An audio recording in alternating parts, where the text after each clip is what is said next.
On the morning of Tuesday, September 20th, 1988, Tara Calico got up and was brimming with energy. The 19-year-old quickly dressed for an activity-packed day. She first put on underwear, which had been personalised with her initials, TC. Then a medium-size white T-shirt with First National Bank of Belen written on it. The teen had worked a part-time job there. And a pair of white shorts with green stripes.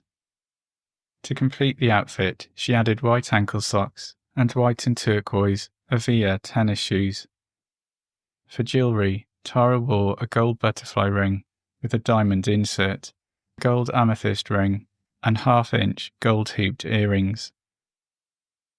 The University of New Mexico's sophomore then prepared her tennis kit for a match she was due to play with her boyfriend Jack at 12:30 p.m. According to the Albuquerque Tribune, reporting on 22nd September 1988, they had been dating for 6 months.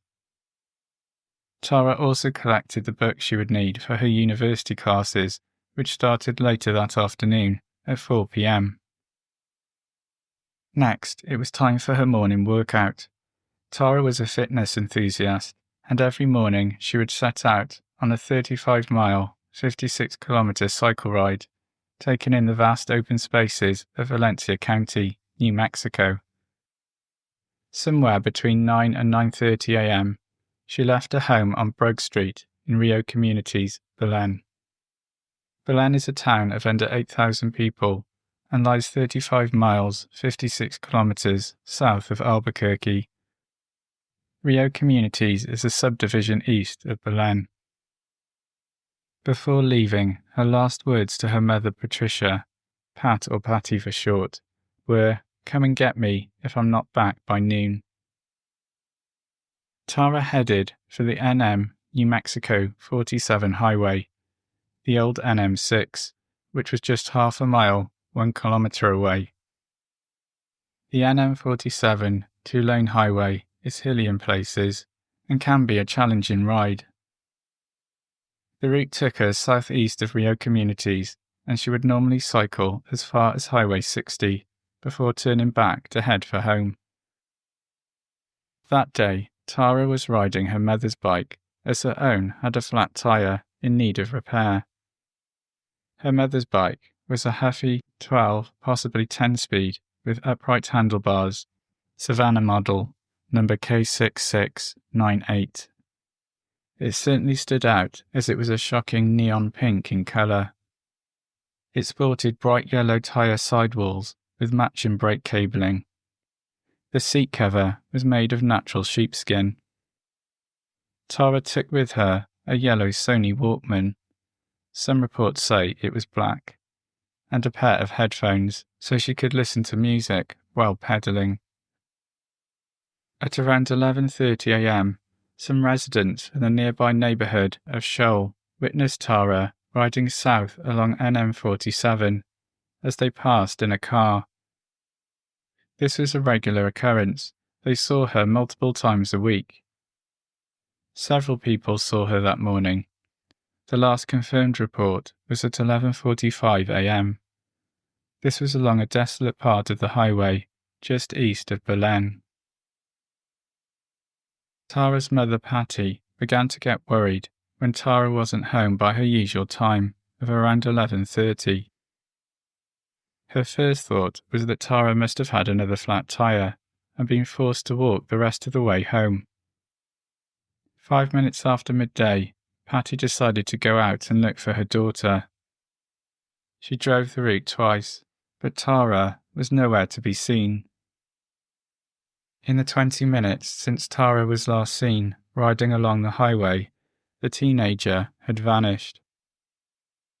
With a feeling of dread in the pit of her stomach, Patty got on the phone and called the local hospital to see if Tara had been in an accident. No one matching Tara's description had been admitted, and no accidents had been reported. Fearing Tara may have diverted from her normal route and become lost, she then contacted the local search and rescue centre. At this point, Patty's thoughts must have turned to a worrying series of recent occurrences. Over the past few months, Tara had received a number of threatening notes on the windshield of her car. Could there be a connection?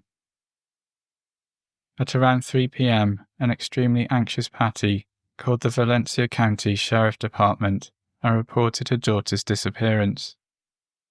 As a note, a report from the Albuquerque Tribune, 22nd September 1988, suggests this call didn't happen until much later at 10 p.m.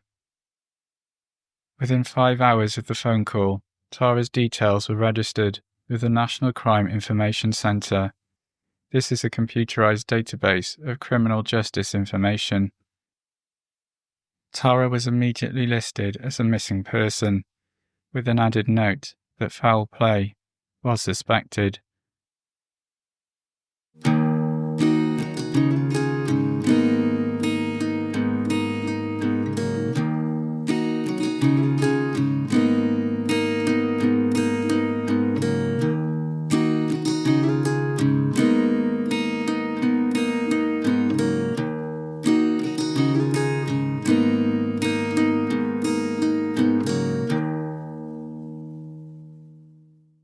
Persons Unknown is a true crime podcast dedicated to unsolved murders and missing persons cases from all over the world. I'm John. I live in Wales, UK, and I research, write and produce this podcast. New episodes are released every other Monday. If you'd like to become a supporter of the podcast, please see the link in the show notes. For as little as the price of a cup of coffee a month, you can help to ensure these historical and lesser-known cases from around the world are read and gain exposure. The show notes are also where to find social media details, information about the sources used for each case, and transcripts for all the episodes. If you enjoy the podcast, please consider leaving a review on your app. They make a real difference, and I love reading them. Finally, you can help others hear about Persons Unknown by sharing and recommending on social media. Thank you so much for listening. Now back to this week's episode. Tara Lee Calico was born on February 28, 1969, to parents David and Patty Calico. She was the couple's third child, and Tara had 2 older brothers. The pregnancy had been very difficult, and doctors thought the baby wouldn't survive. Little Tara beat the odds and came into the world kicking and screaming. Her name was inspired by the book Gone with the Wind. Tara is the name of the fictional Georgia plantation where the story takes place, and the middle name Lee was chosen for the actress Vivian Lee, who played Scarlett O'Hara in the classic 1939 film adaptation. When Tara was still small, her parents divorced. Patty then went on to meet John Dole, a fellow divorcee with 2 daughters of his own. Both Patty and John worked for Santa Fe Railway. John was a train conductor and Patty a clerk. Later she became an assistant trainmaster. The pair fell in love and married in the mid-1970s. Tara was close with her stepfather, who raised her from the age of 6. They had a great relationship, symbolised by Tara buying John a Rottweiler puppy shortly before she disappeared. Father and daughter had a shared love of animals. I don't know a lot about Tara's relationship with her birth father David. He died of a heart attack following a mugging in 2002. Tara was always fiercely independent, at times to the point of stubbornness. As a little girl, she would cook her own breakfast and loved to organise things in the kitchen. For example, she would stand on a stool and ensure the spice rack was properly ordered. As she grew up, Tara's intelligence was obvious to all. She was very bright and started taking college courses during her senior year at high school. While in high school, Tara was involved in an automobile accident and took some time to recover. She had several scars on her body as a result. After graduating Belen High School, Tara moved on to the University of New Mexico, where she was based at the Valencia campus in Tome. She majored in psychology and was hoping to have a career as a psychiatrist or psychologist. At the time of her disappearance, Tara was in her second year and had a 3.9 grade point average. She was fluent in French and played several musical instruments, including the violin. From an early age, Tara had displayed an entrepreneurial spirit. At 5, she was selling homemade paperweights around the neighbourhood. She had worked regularly since she was 14 and bought her own clothes from age 15. In the past, she had been employed as a grocery bagger, waitress, and most recently, from September 1986 until August 1988, Tara had worked as a part-time employee at First National Bank of Belen, hence the t-shirt she was wearing that morning. Tara's boss described her as very pleasant but a little shy. Several articles mentioned Tara's shyness, and one states that because of this, she could appear younger than her age. Despite her shyness, Tara had lots of friends, all of whom spoke very highly of her. Close friend Bernard, aged 18, said Tara was everything one could wish for in a friend. Another friend, Cynthia, whom she worked alongside in the bank, told the press that Tara had good instincts and was good at giving advice. Melinda Esquibel was a little younger than Tara, but they met in a marching band at high school. Melinda told the Sun newspaper in 2022 that Tara was very kind and had a playful character. As I've already touched upon, Tara was physically fit, strong, and enjoyed a healthy lifestyle. She was good at sports, especially tennis, and as I've mentioned, she loved to cycle. At one point, Tara's mother Patty used to accompany her daughter on her regular daily cycle rides. Patty stopped doing this after a couple of unsettling encounters with male motorists. There was even one man who Patty felt was stalking her. Patty encouraged her daughter to stop the rides too, but she refused. Tara wouldn't back down and would not run away and hide from any challenges she faced. Tara's good friend Bernard tried to persuade her to arm herself if she insisted on continuing the rides. He wanted Tara to carry a knife or a can of mace to use in self-defense. Tara would have none of it and remained resolute. She told her boyfriend Jack, who was also worried about her cycling alone, that whatever happens, happens. At the time of her disappearance, Tara was 5'7", 170 centimeters. The FBI page says 5'5" to 5'7". She weighed 115 to 120 pounds, 52 to 54 kilograms. She had green, hazel eyes. They would change colour depending on her clothing, and in one eye had amblyopia, lazy eye. Tara had light brown, shoulder-length curly hair. This was the result of a perm. She had freckles across her nose and thick eyelashes. Tara had a large scar on the back of her right shoulder and a dime-sized, brown-coloured birthmark on one of her legs. She also had a scar on one of her legs. Tara had worn braces when she was younger, and she had sealants on most of her posterior teeth.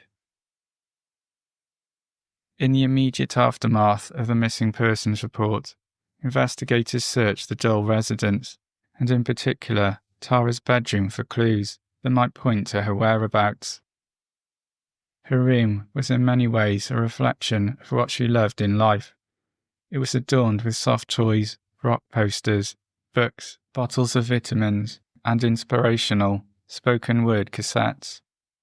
A portrait of Albert Einstein had prize of place on the wall. Nothing gave away where they might find Tara, and there was no evidence she had planned to run away. Tara had not taken her purse with her or any spare clothing. Tara's parents left her bedroom untouched for many years, in the hope she would return and be able to carry on where she left off. On Wednesday, September 21st, searches along NM47 began early. They were undertaken by the Valencia County Sheriff's Department, the state police, search and rescue groups, and dozens of volunteers.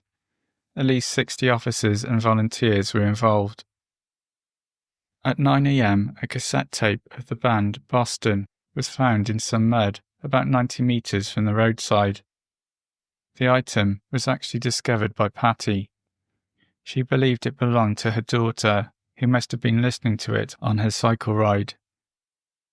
The location of the find was 4 miles, 6.5 kilometres southeast of Tara's home in Rio Communities, and very close to the spot where she had last been seen, riding along the highway. Footprints led from the road to the area where the cassette tape was found. On the opposite side of the road, investigators noticed scuff marks and what looked like drag marks made by a bike tyre going up the embankment. It looked as though some kind of scuffle had taken place. It was reported that searchers also found a broken taillight lens or reflector, which may have possibly come from a bike. The Albuquerque Journal reported on September 23, 1988, that a recent oil slick and car tracks were discovered on the road near to where the tape had been found. A Santa Fe railway crew found a bike near Mountain Air, 25 miles, 40 kilometers southeast of Belen. For a while, it was thought this could be the one Tara had been using, but it was proven not to be. A few days later, a bike water bottle was found discarded in the front yard of a house a few streets away from Tara's home. Again, it was a red herring, as the pink Huffy bike Tara had been riding did not have a bottle carrier. The pink Huffy bike has never been found. Search efforts were hampered by heavy rains and wind, which worsened during the first day. Visibility was very poor and prevented aircraft from being used to aid efforts. On Thursday, September 22nd, conditions did allow for the Air Force to become involved. They conducted flights over the Manzano Mountains, which lay to the east of Belen. Elsewhere, state troops searched the cottonwood forest, known as the Bosque, which is 7 miles, 11 kilometers south of Belen. Footprints were found there, which caused some interest, but were ultimately deemed not to belong to Tara. Local desert land was gone over by 4x4s and officers on horseback. Bloodhounds were also used in the search. A local rancher provided a helicopter so long stretches of Santa Fe railways south of Rio Communities could be covered quickly and efficiently. In truth, within 4 days, state police and the New Mexico search and rescue team were asked to stand down. By this time, investigators were convinced Tara had been abducted. Patty Dole shared this belief and believed her daughter had deliberately discarded the Boston cassette tape in an attempt to aid the police. Patty believed Tara would have the presence of mind to do this in the midst of an abduction. It was at this point that Valencia County Sheriff Lawrence Romero, who was leading the operation, recognized the investigation needed more support and expertise. The FBI were contacted and asked to assist. A day or so later, a report came in of some newly disturbed ground on a stretch of road between NM47 and the John F. Kennedy campground in the Manzano Mountains. This location was 19 miles, 30 kilometers from where Tara was last sighted. The disturbed ground turned out not to be a shallow grave, but the result of animal activity. However, near the entrance to the campground, pieces of plastic were found. Investigators said these could belong to Tara's Walkman. I believe these pieces were from the clear plastic window on the device. As a note, the Albuquerque Journal, September 22, 2013, says part of the window from Tara's cassette player was found at a different location, within 3 miles, 5 kilometers of where she was last seen. From my research, a question mark hangs over the physical evidence in this case. I will come back to this when I discuss some comments made by a Valencia law enforcement officer many decades later. The family were very much clinging to the belief that Tara was alive, as they had no proof to the contrary. Tara's older brother, 22-year-old Chris, believed that she was physically fit and mentally strong and could cope with the stress of an abduction. Of course, the whole ordeal was shattering for the family, and they were finding it difficult to eat or sleep. Extended family members in Florida offered support and were in constant contact, hoping and praying for good news. The family were also dealing with constant questions from journalists. Patty and John were too distraught to speak, and the bulk of the media interviews were left to older brother Chris. Friends in the local community rallied around. Volunteers, including students from a local high school, helped to distribute thousands of posters and went door to door in Belen and neighbouring Los Lunas, asking for donations towards a reward fund. One couple in particular, Billy and Shorty, helped Patty and John on a daily basis. The family was grateful for this support. Less than a week after Tara went missing, 3 hunters were said to be undergoing hypnosis in an effort to help them remember something they had seen on Tuesday morning. The 3 men had been driving along NM47 when they witnessed a truck following Tara. The problem was that they could not agree on a description of the man they saw driving the truck. Investigators were hoping hypnosis may improve their recollections.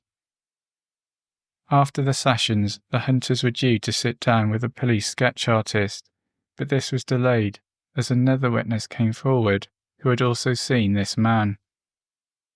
Eventually, a sketch was produced and distributed of the suspect.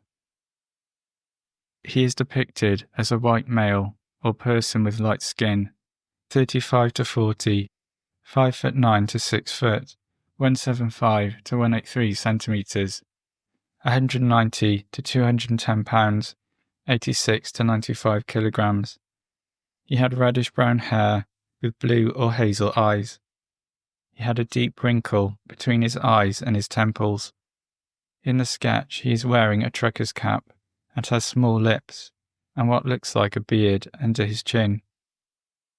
Another sketch was put together in June 1990. In this image, the man looks younger and does not have a hat. The vehicle he was driving was a mid-1950s, probably 53 to 55, Ford pickup, white or light in colour. A 1953 Model F-150 has been put forward. It had a custom-made red Ford emblem on the bonnet and possibly an old manufactured removable camper shell. It had a New Mexico number plate. This might have been from Valencia County, with the letters WBY or WBZ and the last number 6. The plate was either displayed on the rear centre or rear driver's side, assuming it was a left-hand drive. Also on the rear of the vehicle, in the top driver's side, was a red and yellow sticker or decal. This may have been from one of the following companies: T.A. Grants, Tierra Amarilla Land Grants, or the coffee liqueur Tia Maria. The driver may not have been alone, and there may have been a passenger. Altogether, 7 witnesses came forward to say they saw this truck following Tara at various points along NM47. All of them said Tara was wearing headphones and they thought she was unaware she was being followed. Tara's disappearance saw a lot of interest from psychics. One tip came in via telephone to say Tara was still alive and being held captive in a cabin near a stream in the foothills of the Manzano Mountains. Another psychic from Albuquerque took investigators to several locations in the north of neighbouring Socorro County, near a game and fishing reserve. One location was a cattle ranch about 8 miles, 12 kilometres south from where Tara was last seen. Valencia County Sheriff Lawrence Romero was skeptical of psychics, but said he was prepared to listen to what the woman had to say. She seemed genuine in her attempts to help and was not interested in any financial reward. The area was searched, but nothing of note turned up. There was a lot of talk of budget restraints hampering the investigation, but in November 1988, Sheriff Romero announced he was employing a full-time detective, Captain Ray Flores, to work Tara's case and that of another missing woman from Belen. Deborah Lee Lansdale, 29, disappeared on September 21, 1985. She was last seen driving her rust-coloured Porsche in Belen. The car was later found abandoned. Authorities emphasised that Deborah's and Tara's cases were not connected. In 1988, investigators said they had a suspect in mind for Deborah's case, but as of November 2024, Deborah Lansdale remains missing and the case is unsolved. The investigation into Tara's disappearance went on, with the Valencia County Sheriff's Department saying they were continuing to work on concrete leads from the last person believed to have seen Tara. This was one of the witnesses who saw the man following Tara in the pickup truck. At this juncture, investigators said they believed at least 2 people were involved in her abduction, and they had a good description of both suspects. Local TV reported that investigators were also following up on a new lead. A man was said to have threatened Tara before she went missing. I am unsure if this was connected to the series of notes said to have been left on Tara's car.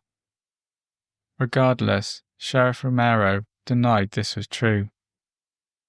Very mysterious, and an angle that does not surface a lot in contemporary reporting, though this thread does crop up much later in the narrative. A lead that was acknowledged by investigators concerned a tip given to them by a female informant. She had heard from a friend that 2 men had killed Tara and dumped her body in a drainage canal near Arenal and Coors in Albuquerque. The informant gave the names of the supposed killers, and detectives had their addresses, but for some reason detectives said they had not been able to trace the men. I don't know what became of this lead. At this stage, investigators said they were continuing to work on another lead. I think they were referring to the man in the pickup truck. They had still not managed to identify him. 1988 ended with Valencia County investigators seemingly no closer to the truth. The previous 12 months had seen 9 murders in the county, 3 times the previous year, so resources had been fully stretched. The bottom line was that after 3 months of inquiries, interviews and searches, Tara was still missing. A Current Affair was a popular American news magazine television program that aired from 1986 to 1996. It was known for its tabloid-style approach, focusing on sensational news stories, celebrity gossip, scandalous events, and human interest pieces. On Friday, July 28, 1989, the show aired a story about a mysterious and disturbing Polaroid photograph. The image showed a young woman or older teen girl and boy of about 9 or 10, lying in what looked like the back of a van, with their arms behind their backs as if bound. Gags were across their mouths. They were lying on sheets and a blue and white striped pillow. Both the young woman and the boy looked scared and afraid. Also visible in the image was a plastic cup, water pistol, and a book. More on the book in a moment. The Polaroid had been found 6 weeks earlier, on June 15, 1989, in the Florida panhandle city of Port St. Joe. A woman had stumbled upon it in the car park of a junior food store. It later became an express lane store. The woman may have been an employee at the store. Just before she picked up the Polaroid, a white Toyota cargo van from the late 1980s had been parked in the spot. The van had no windows in the rear and had been driven by a man in his 30s with a moustache. Finding such a distressing and concerning image, the woman contacted the police straight away. Roadblocks were set up around the city, but the van and the man were never traced. It must be said here, there is no definitive proof that the Polaroid came from the van. Reports came in that the young woman in the photograph had been seen on a nearby beach earlier in the day.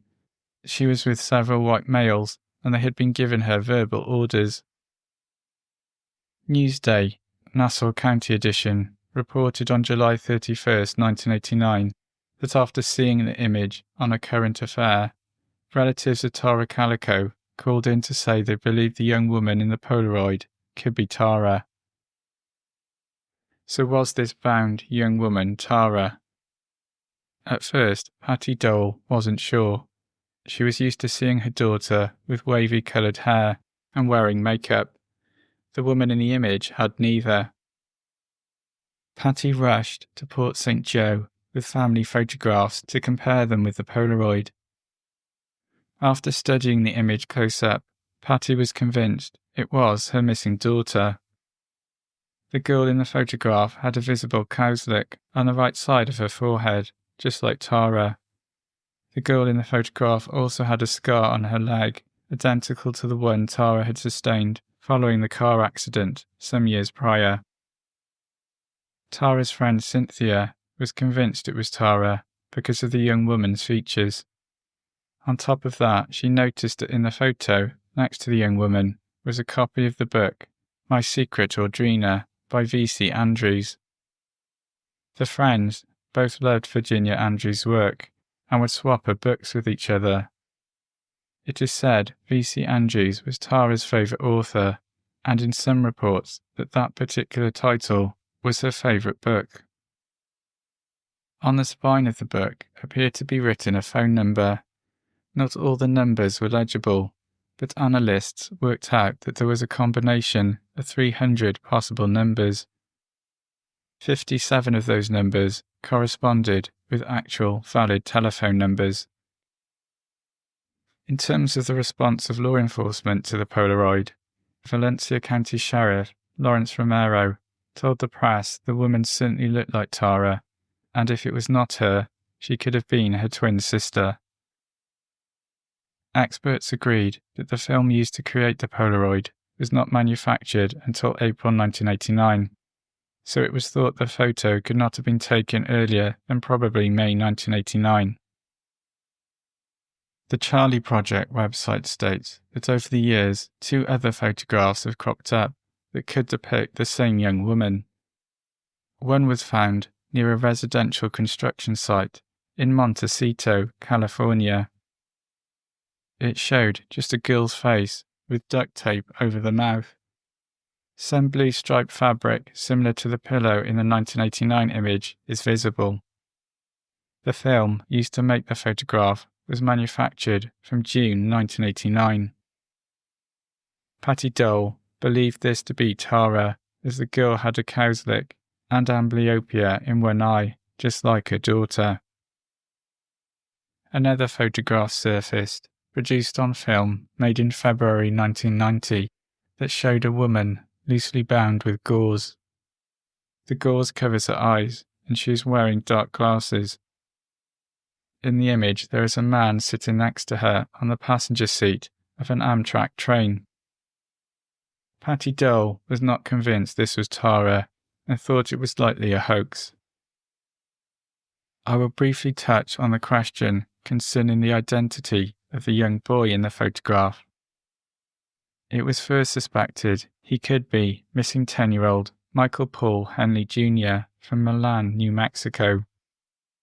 Michael vanished on April 21, 1988, while on a camping trip with his father Michael Sr. in the Zuni Mountains. This location is south of Grants and 70 miles 112 kilometers west of Albuquerque. The pair had been out hunting turkeys when Michael Jr. disappeared. He had not been seen since, and police suspected he had become lost and died of exposure somewhere in the wild. There had been no thought of abduction. This photograph now changed everything. Michael's mother, Marty, thought it was her lost son. Though Michael Sr. was initially more skeptical, he began to have less doubts. Police were unsure, but tried as best they could to investigate further. 12 months after the Polaroid came to light, a rancher working on land in the Zuni Mountains, southwest of Grants, New Mexico, came upon human remains. They were soon confirmed to be that of the missing boy, Michael Henley.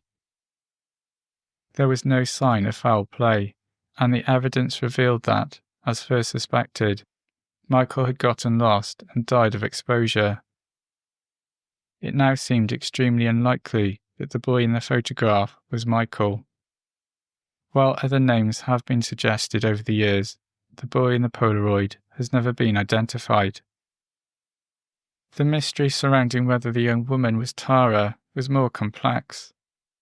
Tests carried out by the FBI were inconclusive, but 2 independent studies said it was her. But bear in mind, the same studies also said the boy in the photo was Michael Henley. Scotland Yard did tests which said they were 85% sure the woman was Tara. Forensic tests carried out by scientists at Los Alamos National Laboratory in the early 1990s indicated it was not Tara. The FBI confirmed as recently as 2023 that it is not Tara. A series of letters written 20 years later during the summer of 2009 to the Port St. Joe Police Department and city media outlets rekindled interest in the Polaroid. The first letter arrived on June 12th and contained a photo printed on copy paper of a young boy. Black marker pen had been used to make it look like the boy had tape across his mouth. The Port St. Joe Chief of Police made the connection to the 1989 Polaroid straight away, as he and some other detectives had recently been looking over the old case file. The boy in this recent photo looked very similar to the boy in a 1989 image. It seemed more than a coincidence that this had been sent almost exactly 20 years after the first Polaroid was found, June 15, 1989. On August 10, 2009, the police received another letter which contained an original image of the boy. I think this means the photo was without the black pen markings. Another letter was sent to a local media outlet 2 days later, on August 12th. This contained a photo of the same image, but with the black pen markings. All the letters were postmarked Albuquerque, New Mexico, and none had a return address. The letters were sent to a lab in Pensacola for fingerprint and DNA analysis. While this certainly caused a stir, there was not a lot authorities could do. They had no idea if they were a hoax or real. Intriguingly, the same day the Port St. Joe police were told about the August 12th letter sent to the media outlet, they received a mysterious telephone call. It came from a woman who claimed to have visions and dreams about Tara Calico. She told authorities, in these visions, she saw an image of a light-coloured blue Oldsmobile and the words Tara Calico. She believed Tara was dead and buried in California. She also told police a story about how she herself had worked alongside a young woman in a strip club who was later murdered and buried. The woman had been a runaway. It's unclear what relevance this story had, and Californian authorities dismissed the claims that Tara was buried there. To this day, the identities of the individuals featured in the photographs have never been established. it is unknown if they have any connection with Tara Calico's disappearance. There is a theory that the photo is a complete hoax. Proponents of this say the hands of the young woman and boy do not appear to be tightly bound. This is evidenced by their shoulders not looking stressed in any way. There is also no redness around the mouths where the gags are. For what it is worth, Gulf County Sheriff Joel Nugent, whose department dealt with the photograph, believed it was real and not a fake. The teen girl and boy were not acting, they looked genuinely scared. According to People magazine in 2018, the Valencia County Sheriff's Department never actively pursued the image. As we shall see, many modern investigators, official and amateur alike, think the 1989 Polaroid and the other photographs a red herring in Tara's case. Patty Dull remained convinced her whole life that it was her daughter in the 1989 Polaroid.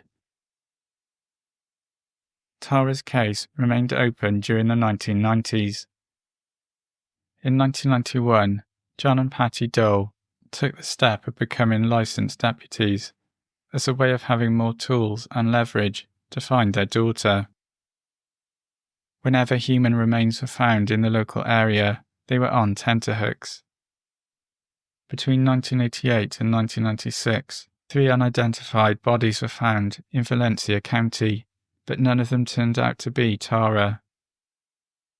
Without evidence to the contrary, Patty in particular continued to believe her daughter was alive. In fact, reports came in from time to time of potential sightings of Tara. In 1990, a former police chief was sure he had seen Tara pleading for help from the back window of a car. The man was so convinced he quit his job and became a long-haul truck driver in the hope he would find her again. The Dulls didn't want to risk missing Tara if she ever tried to contact them. The couple's home answering phone had a message which said, "Operator, we will accept call charges from Tara." They even bought a 1979 gold Porsche 928, Tara's dream car, as a present for when she returned. The family sent out tens of thousands of information packets and posters about Tara to US Border Patrol, Coast Guard, port authorities, and all manner of law enforcement agencies. The funds for this were raised by donations. More material would be printed and distributed when money allowed. Many tips came in as a result of the mailing drive. Unfortunately, it appears possibly 20 audio tapes of phone calls listing tips were lost and never made it to the investigative team in Valencia County. In April 1993, Tara's story featured on America's Most Wanted. 250 calls came in response, and each one was chased down by investigators. The case went on to be spotlighted on other TV shows like Oprah, 48 Hours, and Unsolved Mysteries. Between 7:30 and 8 a.m. on August 30th, 1993, John and Patty Dull received a call from a woman who said she knew where Tara could be found. According to the woman, she was buried in a field 7 miles, 11 kilometers south of Belen, just west of the NM 116 in Bosque. This area consisted of farmland with only a handful of homes dotted around. The woman did not specify an exact location, but did say the area had been searched before. She told investigators this time they needed to dig deeper. The woman claimed she had heard the sound of digging the day after Tara disappeared. This would suggest the woman had lived very close to the spot at the time. Teams moved in and excavated the area, digging 10 feet into the earth. They found nothing. By now, the Dulls had tried just about everything, but they didn't want to leave a stone unturned in their search. At one point, a water witch hired for $150, told the family that Tara was in the Rio Grande River that runs through Belen. It was dragged twice, but nothing was found. All sorts of theories were put to Patty and John by detectives, and they listened to them all, no matter how outlandish, in the hope that one would be the truth. These included the following. Tara had been kidnapped and was now a drug courier, taking illicit substances to and fro across the Mexico border. The idea was floated that Tara had been trafficked to the Near East. Another, that a satanic cult had taken Tara and tortured and killed her. A further theory put forward that Tara had been knocked down by a drunk driver and her body buried. One theory even alleged Tara had run away from home because she didn't like her mother. This was obviously particularly hard for Patty to hear. Still, she was willing to listen to even the most bizarre theory if it meant there was any chance it would lead to her seeing Tara again. From 1993, the Valencia District Attorney's Office began to take a look at the case, as the Sheriff's Department was overburdened. Jay Eschenberg, an investigator from the DA's office, told media he was convinced that Tara had been abducted, raped and murdered. He did not believe the young woman in the 1989 Polaroid was Tara. In 1996, he told the Albuquerque Journal he suspected that at least 3 people were involved. Tara was strong and fit, and it would have taken several individuals to subdue her. From the evidence indicating a scuffle by the highway, he believes Tara resisted her attackers. In his mind, this was not a planned event, and there was no premeditation. It had been a crime of opportunity. The guilty individuals had since blended back into society and believed they were safe. For Eschenberg, the answers to the mystery lay in the town of Belen. An article published in the Albuquerque Journal in November 1996 outlined some of the suspects who had appeared on the radar over the previous 8 years. Tara's stepfather, John Dole, says he was questioned very early on. He acknowledged this was understandable and in accordance with standard protocol. Investigators were satisfied he played no part in Tara's disappearance. Other suspects included 3 men who were seen drinking beer while sitting on a tailgate of a truck close to the NM47 highway. According to the aforementioned article, some empty cans of Old Milwaukee brand beer were found near the spot on the highway where a scuffle looked like it had taken place. However, these men had been seen drinking Budweiser beer, and so it seems this lead was abandoned. Several deer hunters who regularly travelled along NM47 were brought in for an interview. For a time, suspicion fell on a rowdy group of ranch hands who had been staying at a motel in Rio communities. Another man became a suspect after attempting to snatch a girl in Connecticut. He was crossed off as he had been in prison when Tara went missing. Then there was the man in the pickup who was seen following Tara. He had never come forward, and the truck had not been identified. There were other suspects besides this, 3 of whom died by suicide in the years following the disappearance. The stress finally took its toll on the Doles. In August 1996, Patty had to take long-term sick leave. Everything had come to a head after yet another set of remains were found, this time near Amarillo. A tennis shoe, like the one Tara had worn, was found nearby. In the end, it was proven not to be her daughter, but Patty had hit a mental and physical wall. The Doles had spent in the region of $200,000 on the search, and they were exhausted. After nearly a decade, Patty finally went to therapy to help her process the awful thing she had been forced to live through. John, on the other hand, carried on without therapy. He found his own ways to cope. In 2003, the family moved to Port Charlotte in Florida, something they had always planned to do.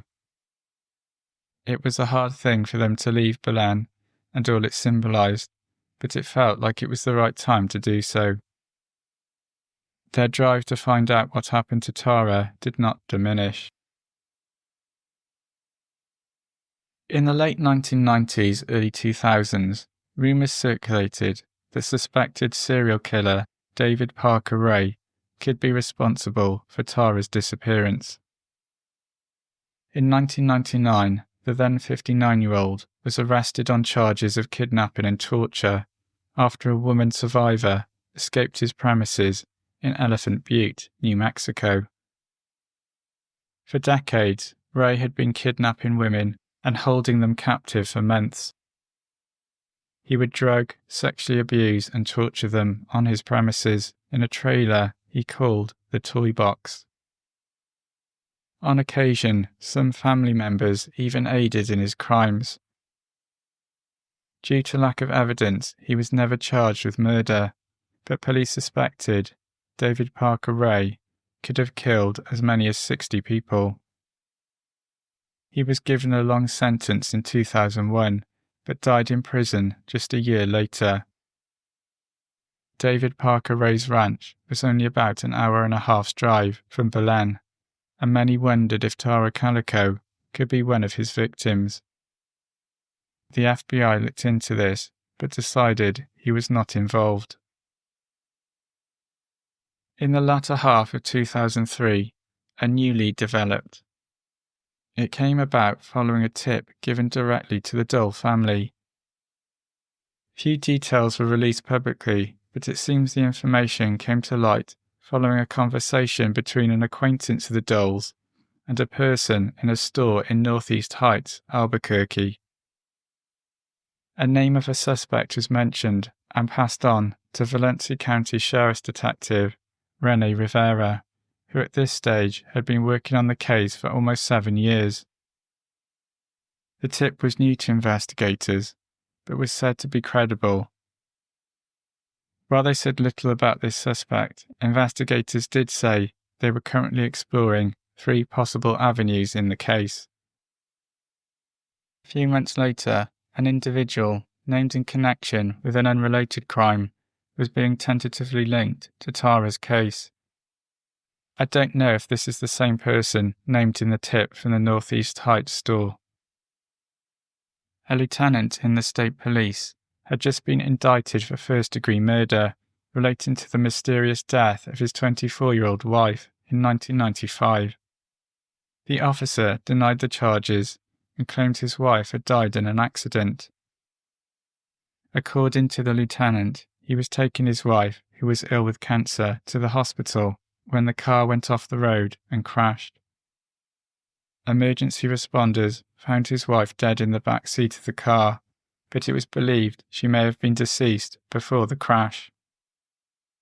In the autumn of 2003, rumours circulated that Tara had gone out on some dates with this police lieutenant. Prosecutors, building a case against the officer for the murder of his wife, asked to have access to the Tara Calico case file.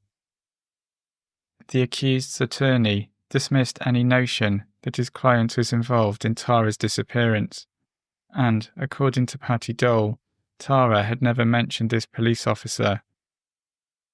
Valencia County Sheriff Rene Rivera said the lieutenant's name had not come up within the investigation. Charges relating to his wife's death were eventually dismissed against the lieutenant, though questions remained. He passed away in 2017. I've already related how much the relentless search for their daughter took out of the Doles. Patty in particular struggled with her health. Very sadly, in 2006, following complications arising from a series of strokes, Patty passed away at the age of just 64. There is little doubt that the stress she had been under over the past 18 years had contributed to her early death. A couple of years later, in 2008, Tara Calico was officially declared dead, a decision that could not have been easy for John Dole and the family, but one that was necessary in order for them to move forward in their grief. Shortly after this came the biggest revelation in Tara's case so far. In September 2008, Valencia County Sheriff Rene Rivera gave an interview to the Albuquerque Journal in which he stated there was no mystery to the case and he believed he knew what had happened to Tara and the names of the individuals responsible. They were all local people and had been given support by their family members to hide what they had done. Rivera had worked on the case since 1989, was promoted to detective in 1996, and elected as sheriff in 2006. According to Rivera, those responsible were teenagers at the time. They were boys from Tara's high school, though they were younger than her and in a different school year. That morning, they had seen Tara on her bike. They knew who she was and were attracted to her because she was pretty and athletic. The boys approached her in a vehicle, possibly with the intention of chatting her up, or maybe grabbing her. Tara was then hit by the vehicle.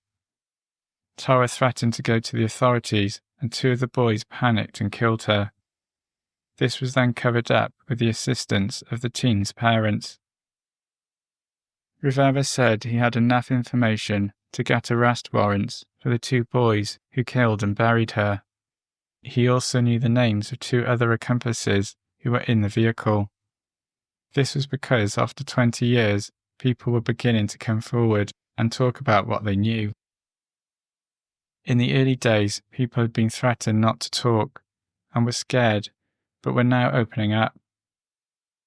The problem for the sheriff was he still didn't have a body, and without one, he knew a successful prosecution was highly unlikely. He believed Tara's body and the pink Huffy bike were buried close to Belen. Until they were found, no further action was possible. At this juncture, Rivera encouraged potential witnesses to the murder to come forward and intimated that he would be willing to work with them if they gave information that led to the recovery of the body. Without proof to make arrests, John Dole was perturbed that Sheriff Rivera had gone public with this information. In the autumn of 2013, Tara's case was officially reopened by local and federal agents. A 6-person task force was put together from Federal Homeland Security Investigations, New Mexico State Police, Valencia County Sheriff's Department, Albuquerque Police, and the Bernalillo Sheriff's Department Cold Case Unit. Valencia County didn't have one. The whole thing came about after Bernalillo Sheriff Dan Houston bumped into Tara's half-sister, Michelle Dole, while out jogging. Michelle had taken over the mantle from her mother and was leading family efforts to solve her sister's case. Michelle was working with a former classmate of Tara, Melinda Esquibel. Melinda had moved away from Belen, but on the 20th anniversary of her friend's murder, she read an article about the case. Shortly after this, she moved back to Valencia County, and within a couple of years she had started her own investigation. She had felt compelled to do this following conversations with friends when out for dinner in Belen.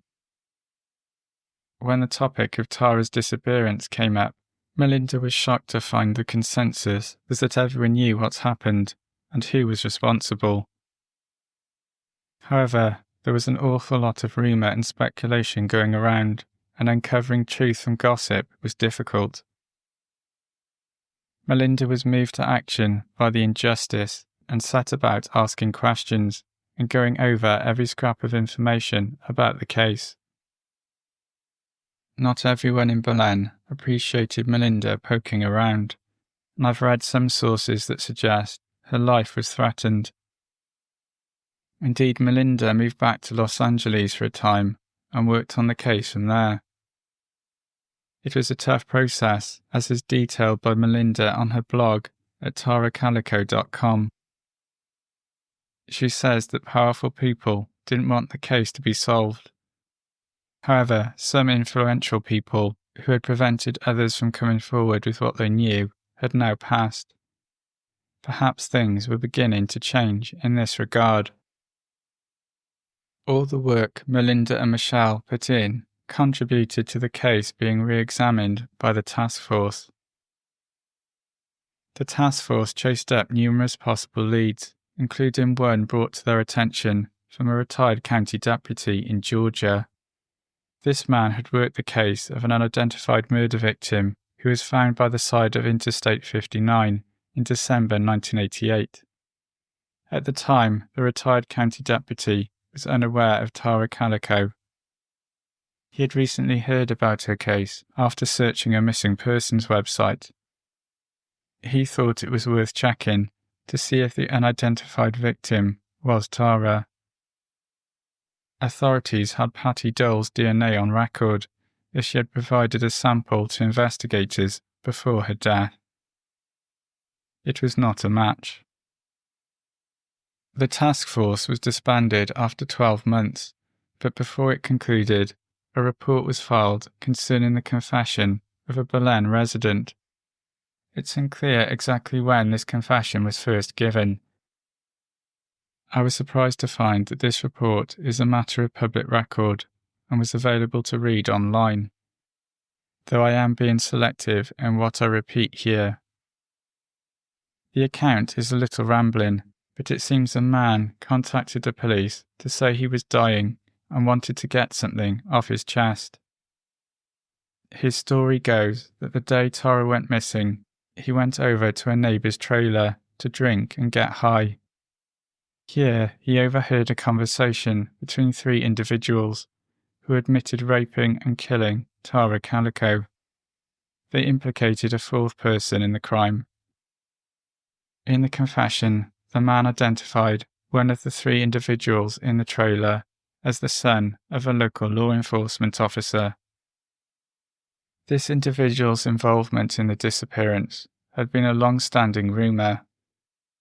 In an article from the Albuquerque Journal on September 20th, 2018, it states that a witness had identified a man sitting in the front passenger seat of the pickup that was following Tara as the 18-year-old son of an influential local law enforcement officer.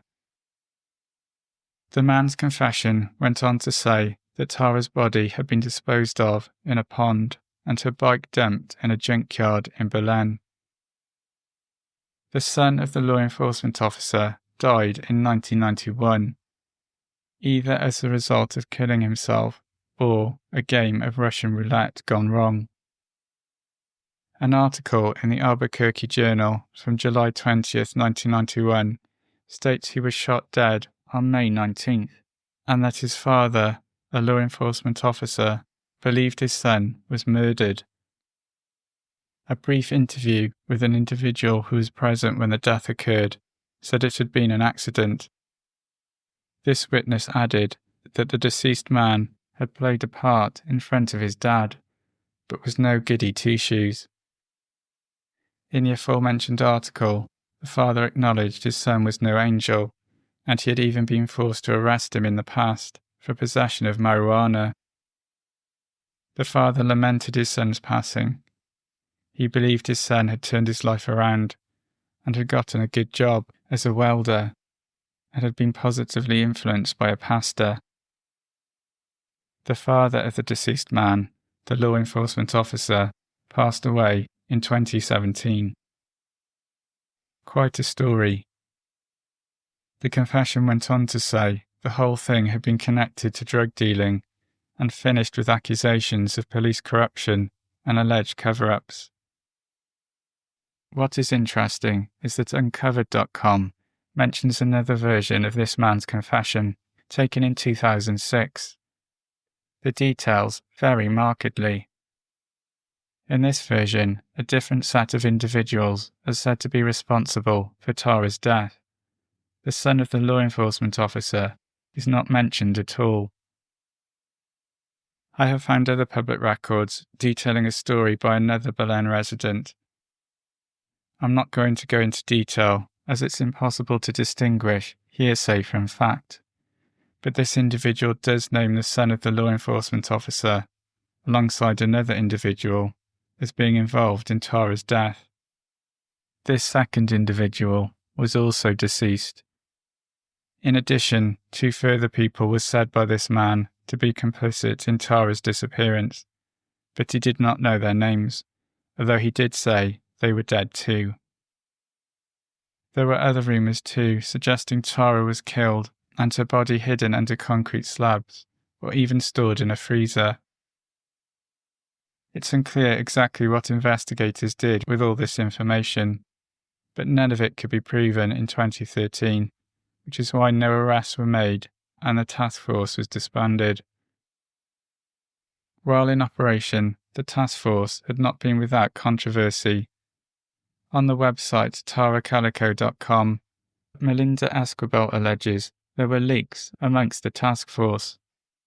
Some details got out to certain individuals in the community who used this information to threaten those who had spoken to the task force.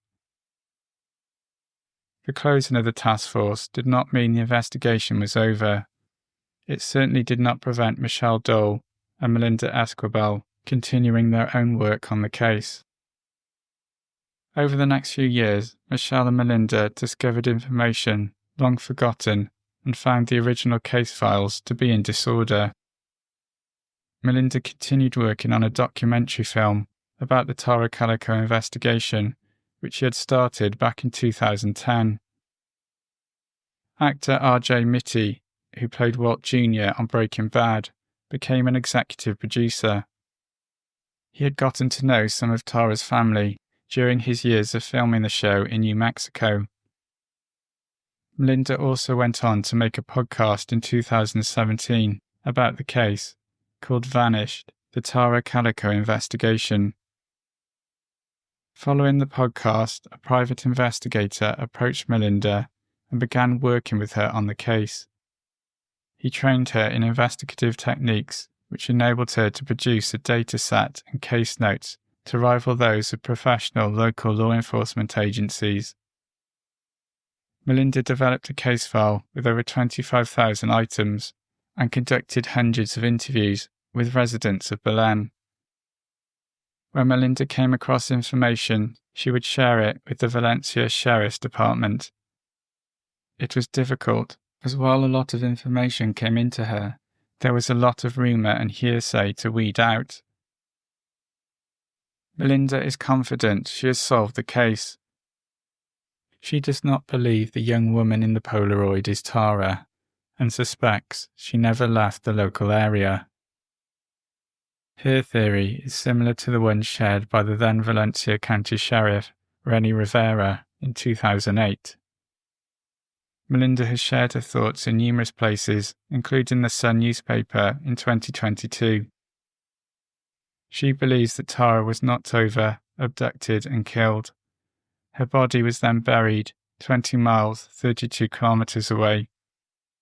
This was no accident, and Melinda says she has information which suggests premeditation.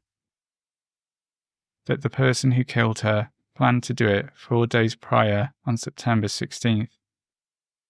The motive for the killing came when Tara had rejected the boy after he asked her on a date. People magazine reported in 2018 and again in 2021 that police reports confirmed something I mentioned right at the beginning of this episode, that Tara had received threatening notes in the months before she disappeared. Melinda passed on her detailed investigative case file direct to the FBI. She refused to give it to the Valencia Sheriff's Department, as she claimed they were not interested in going through it with her. They just wanted her to send it to them. In 2019, the FBI announced they were offering a $20,000 reward in connection with Tara's case. 2 years later, in April 2021, a search warrant was made for a home in Valencia County. The judge sealed the warrant so any names and addresses were kept out of the public sphere. Just a few months later, in July 2021, 55-year-old convicted sex offender Paul Apodaca was taken to a police station in Albuquerque for a parole violation. Astonishingly, he then confessed to the 1988 murder of 21-year-old University New Mexico student Althea Oakley.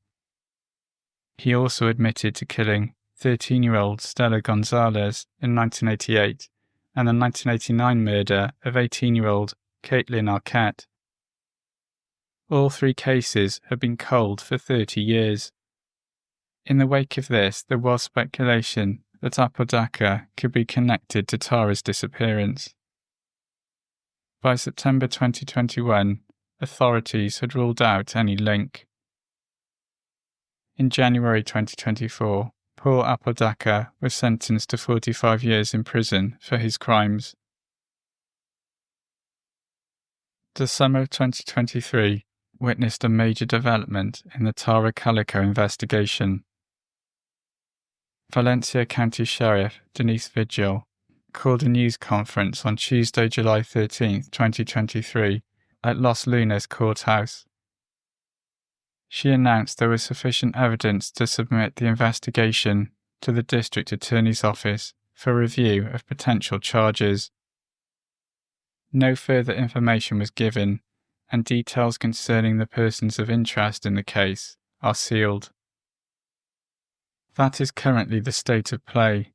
The entire 35-year-old case file needs to be gone through by the District Attorney's Office, and any other suspects need to be ruled out. We are awaiting further news. In the meantime, Lieutenant Joseph Rowland, an investigator with the Valencia County Sheriff's Department, has shared some thoughts on the investigation. Talking with KOB4, a New Mexico news outlet, in 2023, he addressed the physical evidence in the case.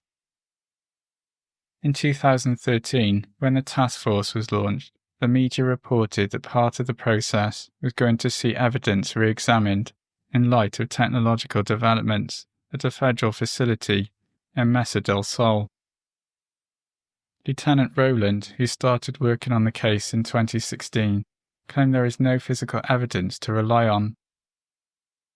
From his work, he was unsure if the Sheriff's Department had ever collected or tested the items said to have been found shortly after Tara went missing, i.e. the Boston cassette tape and fragments from the Sony Walkman. He even questions whether they ever existed at all. He also confirms that there was no DNA evidence from the original investigation.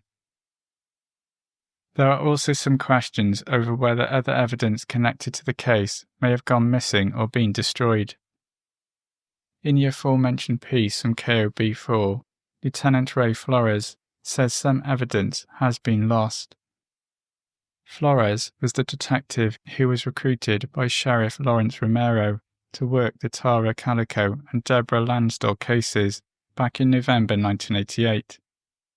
He was third in command of the investigation. Flores says early in the investigation, a car and a suitcase were discovered. The suitcase contained telephone wire that looked like it may have been used to restrain a person. Years later, Flores discovered that the suitcase had never been forensically tested and was later destroyed. At the time of Tara's disappearance, Flores had been trying to bust a local drug ring. He suspected this drug ring could be connected to Tara's case. Again, evidence he had collated on the drug ring had gone missing. Flores was aware of local rumours concerning a cover-up in Tara's case. However, he spoke against any notion of a cover-up and said when he was working the case he would never have allowed that to happen. Lieutenant Rowland said he couldn't comment on the initial investigation. He is doing all he can now to solve the case. He believes he knows what happened to Tara and who is responsible. Melinda Esquibel believes a huge injustice was done to Tara, but the right people are now working on the case. It is in the hands of the 13th Judicial District Attorney's Office and a team of top lawyers. As of the recording of this podcast in November 2024, Melinda Esquibel's documentary film about the investigation into Tara Calico's case has not aired. IMDb lists it as still under development. If you have any information regarding the 1988 disappearance of Tara Calico, you can contact Valencia County Sheriff's Department on 505-865-9604 or the FBI New Mexico office on 505-224-2000.